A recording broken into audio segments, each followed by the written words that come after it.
السلام علیکم۔ آج ہم تاریخ کے ایک بہت ہی اہم اور کچھ نازک واقعے پر بات کرنے جا رہے ہیں، حدیث کرتاس۔ جی، وہ واقعہ جو کاغذ قلم کے واقعے کے نام سے بھی جانا جاتا ہے۔ بالکل، یہ نبی کرم صلی اللہ علیہ وآلہ وسلم کے آخری ایام سے متعلق ہے۔ اور آج ہم اس کو سمجھنے کی کوشش کریں گے پیر سید مہر علی شاہ گیلانی کی کتاب تصفیہ مابین سنی و شیعہ کے حوالے سے۔ جی، اس کتاب میں صحیح بخاری کی 2 روایات کی بنیاد پر اس واقعے کا ایک خاص تجزیہ پیش کیا گیا ہے۔ تو ہم آج اسی تجزیے کو، مطلب ان روایات اور ان سے اخذ کردہ نتائج کو سمجھنے کی کوشش کریں گے جو اس ماخذ میں بیان ہوئے ہیں۔ ٹھیک ہے، تو آئیے پھر دیکھتے ہیں کہ یہ واقعہ اصل میں تھا کیا، جیسا کہ روایت میں آتا ہے۔ جی، کتاب صحیح بخاری کا حوالہ دیتی ہے۔ ابن عباس سے روایت ہے کہ جب رسول اللہ صلی اللہ علیہ وآلہ وسلم کا آخری وقت قریب آیا جی، تو آپ نے فرمایا، لاؤ میں تمہیں ایک ایسی تحریر لکھ دوں کہ تم اس کے بعد گمراہ نہ ہوگے۔ اچھا، لیکن پھر وہاں کچھ اختلاف ہو گیا۔ جی بالکل، روایت کے مطابق وہاں موجود صحابہ میں رائے بٹ گئی۔ حضرت عمر رضی اللہ تعالیٰ نے کہا کہ نبی صلی اللہ علیہ وسلم پر وہ تکلیف کا غلبہ ہے اور ہمارے لیے اللہ کی کتاب کافی ہے۔ حسبنا کتاب اللہ۔ جی، جبکہ کچھ دوسرے صحابہ کا خیال تھا کہ نہیں، تحریر لکھوا لینی چاہیے۔ تو جب یہ بحث اور شور زیادہ ہوا تو آپ صلی اللہ علیہ وسلم نے فرمایا، اٹھ جاؤ یہاں سے۔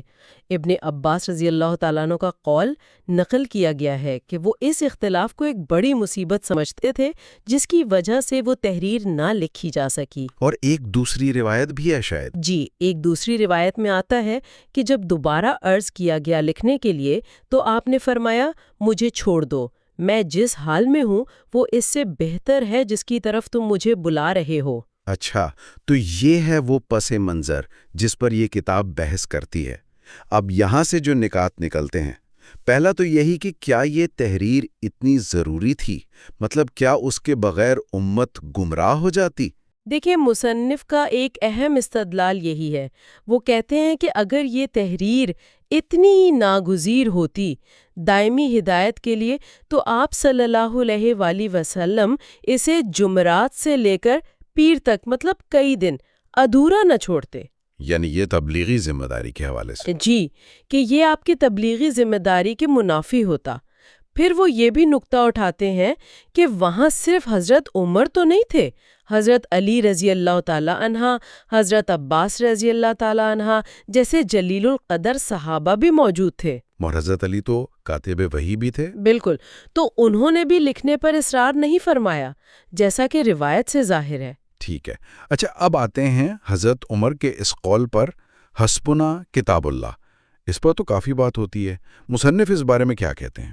جی، کتاب کے مطابق اس قول کو اکثر وہ منفی رنگ دیا جاتا ہے، لیکن مصنف اس کی ایک توجیہ پیش کرتے ہیں۔ اور ایک اور جملہ جو متنازع سمجھا جاتا ہے، احجر استفہموہ، یعنی کیا حضور نعوذ باللہ بغی کی باتیں کر رہے ہیں، ان سے دوبارہ پوچھو۔ 2 باتیں کہتے ہیں۔ اول تو یہ کہ یہ یقینی نہیں کہ یہ جملہ حضرت عمر رضی اللہ تعالیٰ عنہ نے ہی کہا تھا۔ اچھا، اور دوم، اگر کہا بھی تھا تو یہ استفہام انکاری تھا۔ استفہام انکاری، یہ تھوڑا سا سمجھائیں۔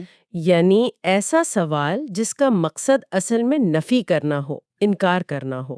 جیسے کوئی کہے، کیا میں پاگل ہوں؟ تو مطلب ہوتا ہے کہ میں پاگل نہیں ہوں۔ ٹھیک، سمجھ آ گیا۔ تو مصنف کے مطابق اگر یہ جملہ کہا بھی گیا تو اس کا مطلب تھا، یہ کیسے ہو سکتا ہے کہ اللہ کے رسول ایسی بات کریں؟ آپ سے دوبارہ پوچھ کر تسلی کر لو۔ یہ ہذیان کا اقرار نہیں بلکہ اس کا شدید انکار ہے۔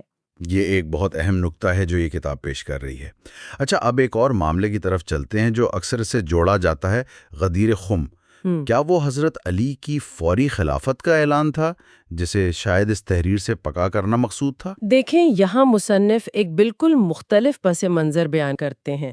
وہ کہتے ہیں کہ غدیر خم کا واقعہ دراصل حضرت بریدہ اسلمی رضی اللہ تعالیٰ عنہ کی ایک شکایت کے جواب میں تھا۔ شکایت؟ کس بارے میں؟ وہ حضرت علی رضی اللہ تعالیٰ سے متعلق تھیں، مال غنیمت میں سے ایک لونڈی کے معاملے پر۔ تو اس پر آپ نے فرمایا تھا، من کنتو مولا فعلی مولا۔ جس کا میں مولا اس کا علی مولا۔ جی، مصنف کے مطابق اس کا سیاق و سباق حضرت علی رضی اللہ تعالیٰ کی محبت اور ان سے بغض نہ رکھنے کی تاکید تھی۔ اس کا تعلق فوری سیاسی جانشینی یعنی خلافت بلا فصل سے نہیں تھا۔ تو پھر اس کتاب کے تجزیے کے مطابق اگر یہ حضرت علی کی خلافت کے لیے نہیں تھی تو اس تحریر کا ممکنہ مقصد کیا ہو سکتا تھا؟ کتاب میں جو شواہد اور دلائل پیش کیے گئے ہیں وہ اس طرف اشارہ کرتے ہیں کہ غالب امکان یہ ہے کہ آپ صلی اللہ علیہ وآلہ وسلم حضرت ابوبکر صدیق رضی اللہ تعالیٰ کے لیے کوئی تحریری عہدہ نامہ یا ہدایت لکھوانا چاہتے تھے۔ اچھا، اس کی کیا دلیل دی گئی ہے؟ کئی چیزیں ہیں، جیسے آپ صلی اللہ علیہ وسلم کا بیماری کے دوران بار بار اصرار کر کے حضرت ابوبکر رضی اللہ تعالیٰ کو نماز کی امامت کے لیے مقرر فرمانا، یہ ایک بہت بڑا اشارہ سمجھا جاتا ہے۔ ٹھیک ہے۔ پھر مصنف حضرت علی رضی اللہ تعالیٰ اور حضرت عباس رضی اللہ تعالیٰ کی ایک گفتگو کا بھی حوالہ دیتے ہیں جو صحیح بخاری میں ہے۔ جی، وہ کیا گفتگو تھی؟ لیکن حضرت علی نے انکار کر دیا۔ انہوں نے فرمایا کہ اگر آپ صلی اللہ علیہ وسلم نے انکار کر دیا تو پھر لوگ ہمیں کبھی بھی یہ منصب نہیں دیں گے۔ اچھا، تو ان سب کو ملا کر مصنف کا نتیجہ کیا ہے؟ مصنف ان تمام شواہد کی روشنی میں یہ نتیجہ اخذ کرتے ہیں کہ کرتاس کا مطالبہ یعنی وہ تحریر لکھوانے کی خواہش ممکنہ طور پر حضرت ابوبکر صدیق رضی اللہ تعالیٰ کی خلافت کو مستحکم کرنے کے لیے تھی۔ تو خلاصہ کلام یہ ہوا کہ حدیث کرتاس ایک ایسا واقعہ ہے جس کی تشریح میں بہت اختلاف ہے۔